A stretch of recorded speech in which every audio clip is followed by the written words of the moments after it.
ಕೊಡಬೇಕು ಅನ್ನೋದು ಲೆಕ್ಕ ಪತ್ರ ಕೊಡು.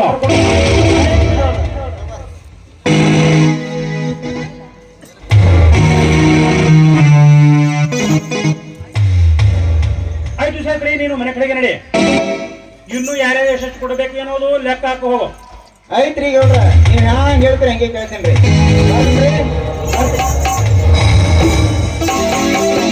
ಮೇಡಮ್ ಅವರೇ,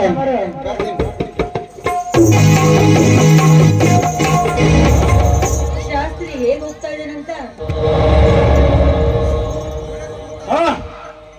ಇವರೇ ನೋಡೋದ ನಮ್ಮ ಹಣವನ್ನೇ ತೆಗೆದುಕೊಂಡು ನಮಗೆ ಬಾಯಿಗೆ ಬಂದಂತೆ ಏಕವಚನದಲ್ಲಿ ಮಾತಾಡಿದ್ದಾರೆ.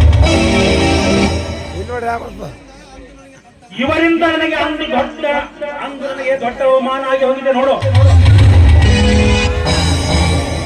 ಅಪ್ಪ, ಇವ್ರನ್ನ ಮಾತ್ರ ನಾವು ಸುಮ್ಮನೆ ಬಿಡಬಾರ್ದು ನೋಡಿ. ಇನ್ನೊಂದು ಸಲ ನಮ್ಮ ತಂದೆ ಬಂದಿದ್ರೆ ಆದ್ರೆ ನಿಮ್ಮಿಬ್ಬರದು ತಟ್ಟಿ ಕಟ್ಟಬೇಕಾಗುತ್ತೆ. ಹುಷಾರ್. ಬಾಯಿ ಬಿಗಿಡಿದು ಎಚ್ಚರಿಕೆಯಿಂದ ಮಾತಾಡಿ. ಬೇರೆಯವರನ್ನು ಕಂಡು ಮಾತನಾಡುವುದು ಸರಿಯಲ್ಲ. ಹಾಗೆ ನೀವು ನಮ್ಮ ವ್ಯವಹಾರದಲ್ಲಿ ಕೂಡ ಭಾಗವಹಿಸೋದು ಸರಿಯಲ್ಲ.